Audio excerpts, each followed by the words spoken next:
हाँ जी दोस्तों, ਅੱਜ ਮੈਂ ਤੁਹਾਡੇ ਨਾਲ ਗੱਲ ਕਰਨਾ ਚਾਹੁੰਦੀ ਹਾਂ। ਇੱਕ ਬਹੁਤ ਹੀ ਇੰਪੋਰਟੈਂਟ ਟੌਪਿਕ ਹੈ ਅਕੋਰਡਿੰਗ ਟੂ ਮੀ, ਰਿਲੇਸ਼ਨਸ਼ਿਪਸ, ਰਿਸ਼ਤੇ।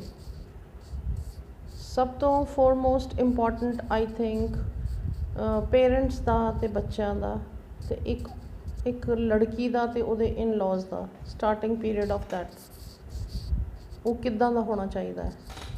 ਆਪਾਂ ਨੂੰ ਕੀ ਉਹਦੇ ਬਾਰੇ ਸੋਚ ਵਿਚਾਰ ਕਰਨੀ ਚਾਹੀਦੀ ਹੈ, ਕਿੱਦਾਂ ਆਪਾਂ ਉਹਨਾਂ ਨੂੰ ਹੈਲਦੀ ਬਣਾ ਸਕਦੇ ਹਾਂ। ਪੇਰੈਂਟਸ ਦਾ ਅਤੇ ਬੱਚਿਆਂ ਦਾ ਜੇ ਆਪਾਂ ਦੇਖੀਏ ਤਾਂ ਅੱਜ ਕੱਲ੍ਹ ਉਹ ਟਾਈਮ ਨਹੀਂ ਰਿਹਾ ਜਦੋਂ ਕਿ ਅੱਖਾਂ ਦੀ ਕੂਰ ਹੀ ਬੱਚੇ ਸਮਝਦੇ ਸੀ, ਵੱਡਿਆਂ ਤੋਂ ਡਰ ਲੱਗਦਾ ਸੀ ਜਾਂ ਰਿਸਪੈਕਟ ਦੀ ਵਜ੍ਹਾ ਨਾਲ ਆਪਾਂ ਬੋਲਦੇ ਨਹੀਂ ਸੀ ਅੱਗੇ। ਪਰ ਅੱਜ ਕੱਲ੍ਹ ਬੱਚੇ ਬਹੁਤ ਡਿਫਰੈਂਟ ਨੇ। ਤੁਹਾਨੂੰ ਬੱਚਿਆਂ ਦਾ ਦੋਸਤ ਬਣਨਾ ਪੈਂਦਾ ਹੈ, ਬਣਨਾ ਚਾਹੀਦਾ ਵੀ ਹੈ। ਮਾਹੌਲ ਹੀ ਇਸ ਤਰ੍ਹਾਂ ਦਾ ਹੈ ਕਿ ਕਿਸੇ ਹੋਰ ਕੋਲ ਜਾ ਕੇ ਬੱਚੇ ਗੱਲ ਕਰਨ, ਉਹਦੇ ਨਾਲ ਬੈਟਰ ਹੈ ਕਿ ਤੁਹਾਡੇ ਨਾਲ ਸ਼ੇਅਰ ਕਰਨ ਹਰ ਗੱਲ। ਮਿਊਚੁਅਲ ਅੰਡਰਸਟੈਂਡਿੰਗ ਪੇਰੈਂਟਸ ਦੀ ਅਤੇ ਬੱਚਿਆਂ ਦੀ ਬਹੁਤ ਜ਼ਰੂਰੀ ਹੈ। ਰਿਸਪੈਕਟ ਹੋਣਾ ਬਹੁਤ ਜ਼ਰੂਰੀ ਹੈ। ਆਪਾਂ ਕਿਸੇ ਨੂੰ ਰਿਸਪੈਕਟ ਕਰਾਂਗੇ ਤਾਂ ਅਗਲਾ ਨੈਚੁਰਲੀ ਤੁਹਾਨੂੰ ਬੈਕ ਰਿਸਪੈਕਟ ਕਰੂਗਾ ਇਨ ਰਿਟਰਨ। ਸੋ ਮਤਲਬ ਬੱਚਿਆਂ ਨੂੰ ਡਾਂਟਣ ਦੀ ਬਜਾਏ ਜਾਂ ਘੂਰ ਕੇ ਹਟਾਉਣ ਦੀ ਬਜਾਏ, ਕਈ ਵਾਰੀ ਘੂਰਨਾ ਵੀ ਪੈਂਦਾ, ਘੂਰਨਾ ਚਾਹੀਦਾ ਵੀ ਹੈ ਜੇ ਕਿਤੇ ਜ਼ਰੂਰਤ ਹੈ, ਪਰ ਉੱਥੇ ਰਿਜਿਡ ਨਾ ਹੋ। ਜੇ ਆਪਾਂ ਰਿਜਿਡ ਹੁੰਦੇ ਹਾਂ ਤਾਂ ਉਹ ਕੰਮ ਖਰਾਬ ਹੁੰਦਾ। ਅੱਜ ਕੱਲ੍ਹ ਬੱਚੇ ਸਮਝਦੇ ਨਹੀਂ ਉਸ ਗੱਲ ਨੂੰ, ਉਹਨਾਂ ਨੂੰ ਲੱਗਦਾ ਕਿ ਅਸੀਂ ਸਿਆਣੇ ਹਾਂ, ਸਾਡੇ ਮਤਲਬ ਸਭ ਕੁਝ ਸਾਨੂੰ ਹੀ ਪਤਾ, ਇਹਨਾਂ ਨੂੰ ਕੀ ਪਤਾ ਹੈ ਅੱਜ ਕੱਲ੍ਹ ਪੇਰੈਂਟਸ ਨੂੰ। ਤਾਂ this should not be the situation. ਆਪਾਂ ਨੂੰ ਬੀਇੰਗ ਐਲਡਰਸ, ਸਾਨੂੰ ਸਿਆਣੇ ਬਣਨਾ ਪੈਣਾ, ਸਾਨੂੰ ਸੋਚਣਾ ਚਾਹੀਦਾ ਹੈ। ਠੀਕ ਹੈ, ਜਿੱਥੇ ਗਲਤ ਹੈ ਬੱਚਾ ਉਹਨੂੰ ਰੋਕੋ, ਨੋ ਡਾਊਟ ਰੋਕਣਾ ਚਾਹੀਦਾ ਵੀ ਹੈ, ਪਰ ਇੱਦਾਂ ਨਾ ਹੋਵੇ ਕਿ ਤੁਹਾਡੇ ਰਿਸ਼ਤੇ ਖ਼ਤਮ ਹੀ ਹੋ ਜਾਣ। ਰਿਸਪੈਕਟ ਕਰਵਾਉਂਦੇ ਜਾਂ ਆਪਾਂ ਉਹਨਾਂ ਨੂੰ ਮਨਾਉਂਦੇ ਉਹ ਚੀਜ਼ ਖ਼ਤਮ ਹੋ ਜੇ, ਰਿਸ਼ਤਾ ਟੁੱਟ ਜੇ, ਇਹ ਨਾ ਹੋਵੇ।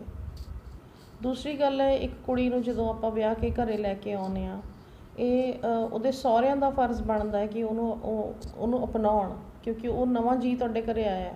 ਉਹਨੂੰ ਨਹੀਂ ਪਤਾ ਤੁਹਾਡੇ ਘਰ 'ਚ ਕੀ ਹੁੰਦਾ ਹੈ, ਕਿਸ ਤਰ੍ਹਾਂ ਦੇ ਕਸਟਮਸ ਨੇ, ਜਾਂ ਕਿੱਦਾਂ ਦਾ ਤੁਸੀਂ ਖਾਣਾ ਪੀਣਾ ਕਰਦੇ ਹੋ, ਕਿੱਦਾਂ ਦਾ ਤੁਹਾਡਾ ਟੇਸਟ ਹੈ। ਉਹਨੂੰ ਟਾਈਮ ਲੱਗਦਾ ਉਹ ਸਮਝਣ ਵਾਸਤੇ, ਉਹਨੂੰ ਟਾਈਮ ਦੇਣਾ ਜ਼ਰੂਰੀ ਹੈ। ਇਹ ਨਹੀਂ ਕਿ ਤੁਸੀਂ ਅੱਜ ਆਈਏ ਅਤੇ ਹਫ਼ਤੇ ਬਾਅਦ ਹੀ ਤੁਸੀਂ ਕਹਿਣ ਲੱਗ ਜਾਓ ਕਿ ਆਹ ਕੀ ਕੀਤਾ, ਇਹਨੂੰ ਸਬਜ਼ੀ ਨਹੀਂ ਬਣਾਉਣੀ ਆਉਂਦੀ, ਇਹਨੂੰ ਆਹ ਨਹੀਂ ਕਰਨਾ ਆਉਂਦਾ। ਬੀਇੰਗ ਅ ਹਾਊਸ ਵਾਈਫ, ਜਿਹੜੇ ਕੰਮ ਕਰਦੀਆਂ ਲੇਡੀਜ਼, ਉਹਨਾਂ ਦੀ ਇੱਕ ਸਟੋਰੀ ਡਿਫਰੈਂਟ ਹੈ। ਜਿੱਥੇ ਮੈਂ ਬਿਲੋਂਗ ਕਰਦੀ ਹਾਂ, ਉੱਥੇ ਮੈਂ ਦੇਖਦੀ ਹਾਂ ਆਪਣੇ ਆਲੇ ਦੁਆਲੇ ਜਾਂ ਮੇਰੇ ਨਾਲ ਜੋ ਕੁਝ ਹੋਇਆ, ਮੈਂ ਨਹੀਂ ਚਾਹੁੰਦੀ ਕਿ ਉਹ ਅਗਲੀਆਂ ਪੀੜ੍ਹੀਆਂ 'ਚ ਜਾਂ ਕੋਈ ਹੋਰ ਵੀ ਇਹ ਚੀਜ਼ਾਂ ਫੇਸ ਕਰੇ। ਉੱਥੇ ਵੀ ਸਮਝਣ ਦੀ ਲੋੜ ਹੈ, ਮਿਊਚੁਅਲ ਰਿਸਪੈਕਟ ਦੀ ਲੋੜ ਹੈ, ਅੰਡਰਸਟੈਂਡਿੰਗ ਇਜ਼ ਮਸਟ। ਕਈ ਜਗ੍ਹਾ ਕੁੜੀਆਂ ਵੀ ਗਲਤ ਹੁੰਦੀਆਂ, ਪਰ ਜ਼ਿਆਦਾ ਨੂੰਹ ਸੱਸ ਦੀ ਤਾਂ ਹੀ ਨਹੀਂ ਬਣਦੀ ਹੁੰਦੀ ਕਿਉਂਕਿ ਸੱਸ ਨੇ ਜਿਹੜੀ ਮੋਨੋਪਲੀ ਹੁਣ ਤੱਕ ਚਲਾਈ ਹੁੰਦੀ ਹੈ, ਉਹ ਨਹੀਂ ਚਾਹੁੰਦੀ ਕਿ ਕਿਸੇ ਹੋਰ ਦੇ ਹੱਥ 'ਚ ਜਾਵੇ। ਪਤਾ ਨਹੀਂ ਕੀ ਸਿਸਟਮ ਹੈ, ਕਿਉਂ ਨਹੀਂ ਔਰਤਾਂ ਸਮਝਦੀਆਂ ਕਿ ਅਸੀਂ ਵੀ ਕਦੇ ਇੱਥੇ ਨੂੰਹ ਬਣ ਕੇ ਆਈਆਂ ਸੀ ਅਤੇ ਸਾਡੇ ਨਾਲ ਜੋ ਕੁਝ ਹੋਇਆ ਸੀ ਉਹ ਜ਼ਰੂਰੀ ਨਹੀਂ ਹੈ ਕਿ ਅੱਗੇ ਵੀ ਤੁਸੀਂ ਕਰਨਾ ਉਹ। ਠੀਕ ਹੈ, ਅਤੇ ਇਹ 'ਤੇ ਇੱਕ ਮਿਊਚੁਅਲ ਰਿਸਪੈਕਟ ਹੋਣਾ, ਇਕੁਐਲਿਟੀ ਹੋਣਾ, ਉਹ ਜ਼ਰੂਰੀ ਹੈ। ਪਿਆਰ ਤਾਂ ਆਫਕੋਰਸ ਹਰ ਰਿਸ਼ਤੇ 'ਚ ਹੁੰਦਾ ਹੀ ਹੈ, ਪਰ ਪਿਆਰ ਦੇ ਨਾਲ ਪਿਆਰ ਦਾ ਮਤਲਬ ਇਹ ਨਹੀਂ ਕਿ ਤੁਸੀਂ ਅਗਲੇ ਨੂੰ ਡਿਸਰਿਸਪੈਕਟ ਕਰੀ ਜਾਓ ਸਿਰਫ ਇਹ ਵੱਡੇ ਹੋਣ ਦੇ ਨਾਤੇ। ਠੀਕ ਹੈ, ਜਿਹੜੀ ਇੱਜ਼ਤ ਕਰਨੀ ਹੈ ਅਗਲੇ ਦੀ ਜਾਂ ਉਹਨੂੰ ਇਕੁਐਲਿਟੀ ਦੇਣੀ ਹੈ, ਉਹ ਜ਼ਰੂਰੀ ਹੈ। ਅਤੇ ਜੇ ਆਪਾਂ ਇਕੁਐਲਿਟੀ ਅਤੇ ਜਿਹੜੀ ਰਿਸਪੈਕਟ ਉਹ ਨਹੀਂ ਦੇਵਾਂਗੇ ਅਤੇ ਸਿਰਫ ਤੁਸੀਂ ਕਹੋ ਜੀ ਹਾਂਜੀ ਮੈਂ ਤਾਂ ਤੇਰਾ ਬਹੁਤ ਕਰਦੀ ਹਾਂ, ਮੈਂ ਤਾਂ ਮੇਰਾ ਕੋਈ ਰੌਲਾ ਹੀ ਨਹੀਂ ਤੇਰੇ ਨਾਲ। ਠੀਕ ਹੈ, ਅਤੇ ਗੱਲ 'ਤੇ ਉਹਨੂੰ ਦੁਤਕਾਰ ਦੇਣਾ ਹੈ ਜਾਂ ਉਹਨੂੰ ਇਨਡਾਇਰੈਕਟਲੀ ਕੋਈ ਗੱਲ ਕਹੀ ਜਾਣੀ ਹੈ, ਆਪਦੇ ਪੁੱਤ ਦੇ ਥਰੂ ਕਹੀ ਜਾਣੀ ਹੈ, ਦੈਟ ਇਜ਼ ਨਾਟ ਦਾ ਵੇ। ਠੀਕ ਹੈ, ਅਤੇ ਜਿਹੜਾ ਪਿਆਰ ਹੈ, ਮੈਂ ਇਹ ਨਹੀਂ ਕਹਿੰਦੀ ਅਨਕੰਡੀਸ਼ਨਲ ਹੋਣਾ ਚਾਹੀਦਾ। ਅਨਕੰਡੀਸ਼ਨਲ ਮਤਲਬ ਕੰਡੀਸ਼ਨਲ ਇਹ ਨਹੀਂ ਕਿ ਤੁਸੀਂ ਉੱਥੇ ਪੈਸੇ ਦੀ ਸ਼ਰਤ ਹੋਵੇ ਜਾਂ ਉੱਥੇ ਤੁਸੀਂ ਕੋਈ ਹੋਰ ਮਟੀਰੀਅਲਿਸਟਿਕ ਥਿੰਗ ਦੀ ਜ਼ਰੂਰਤ ਹੋਵੇ ਜਾਂ ਉਹ ਚਾਹੀਦੀ ਹੋਵੇ। ਮੇਰਾ ਮਤਲਬ ਹੈ ਕਿ ਜਿਹੜੀ ਰਿਸਪੈਕਟ ਅਤੇ ਇਕੁਐਲਿਟੀ, ਉਹ ਕੰਡੀਸ਼ਨ ਹੋਣੀ ਚਾਹੀਦੀ ਹੈ ਪਿਆਰ ਦੀ ਵੀ। ਪਿਆਰ ਵੀ ਉੱਥੇ ਹੀ ਹੋਊਗਾ ਜੇ ਰਿਸਪੈਕਟ ਹੋਊਗੀ ਤਾਂ। ਔਰ ਬਿਨਾਂ ਰਿਸਪੈਕਟ ਤੋਂ ਪਿਆਰ ਫਿਰ ਤੁਸੀਂ ਸਮਝ ਸਕਦੇ ਹੋ ਕਿ ਕੀ ਹੋਊਗਾ। ਬਿਲਕੁਲ ਕਈ ਮੈਂ ਦੇਖਿਆ ਕਿ ਇਫ ਲੜਕੀਆਂ ਵੀ ਜਾਂ ਲੜਕੇ ਵੀ ਬਾਅਦ 'ਚ ਰੋਣਾ ਧੋਣਾ ਸਭ ਕੁਛ ਕਿ ਮੈਂ ਇਹਦਾ ਅਨਕੰਡੀਸ਼ਨਲ ਕੀਤਾ, ਮੈਂ ਇਹਦਾ ਅਨਕੰਡੀਸ਼ਨਲ। ਕੰਡੀਸ਼ਨ ਤੁਸੀਂ ਉੱਥੇ ਵਿਆਹ ਦੀ ਰੱਖ ਦਿਓ। ਜੇ ਵਿਆਹ ਨਹੀਂ ਹੋਇਆ ਤਾਂ ਵੀ ਵਿਆਹ ਹੋਣਾ ਜ਼ਰੂਰੀ ਹੈ। ਜੇ ਪਿਆਰ ਹੈ ਤਾਂ ਵਿਆਹ ਹੋਣਾ ਜ਼ਰੂਰੀ ਹੈ। It's not, it should note be like that. ਪਿਆਰ ਹੈ ਤਾਂ ਪਿਆਰ ਹੈ ਬਸ, ਕਿਤੇ ਵੀ ਹੈ। ਕੰਡੀਸ਼ਨ ਜਿਹੜੀ ਹੈ ਤੁਹਾਡੀ ਕਿ ਤੁਸੀਂ ਐਵੇਂ ਅਗਲੇ ਦੇ ਥੱਲੇ ਹੀ ਲੱਗੀ ਜਾਓ ਬਿਨਾਂ ਗੱਲ ਤੋਂ, ਤੁਹਾਡੀ ਹਰ ਗੱਲ 'ਤੇ ਬੇਇੱਜ਼ਤੀ ਹੋ ਰਹੀ ਹੈ, ਤੁਹਾਨੂੰ ਲਾ ਕੇ ਸੁੱਟਿਆ ਜਾ ਰਿਹਾ ਹੈ, ਅਤੇ ਤੁਸੀਂ ਫਿਰ ਵੀ ਕਹੋ ਕਿ no I love you to the moon and back, and ਪਾਗਲ ਹੀ ਹੋ ਜਾਓ ਬਿਲਕੁਲ ਉਸ ਗੱਲ 'ਚ।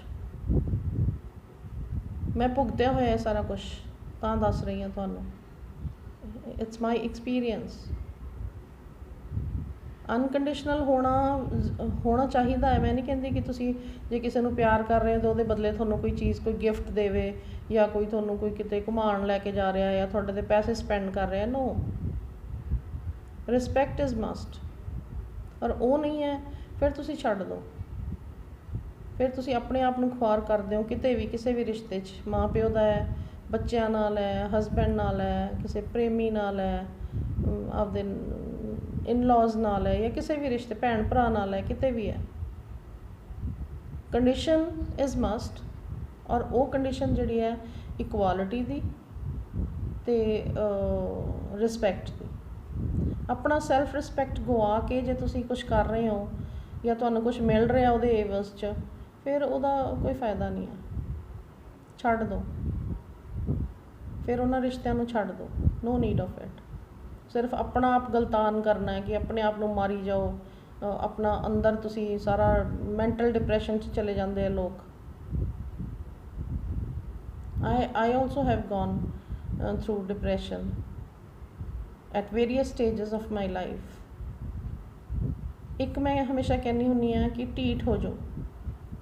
ਜੇ ਕਿਤੇ ਤੁਹਾਡੀ ਨਹੀਂ ਚੱਲ ਰਹੀ, ਤੁਹਾਡੀ ਕੋਈ ਨਹੀਂ ਸੁਣ ਰਿਹਾ, ਜਿੰਨੀ ਜਲਦੀ ਢੀਠ ਹੋ ਜਾਓਗੇ ਤੁਸੀਂ ਆਪਣੀ ਲਾਈਫ ਉਨੀ ਵਧੀਆ ਤਰੀਕੇ ਨਾਲ ਗੁਜ਼ਾਰ ਪਾਓਗੇ।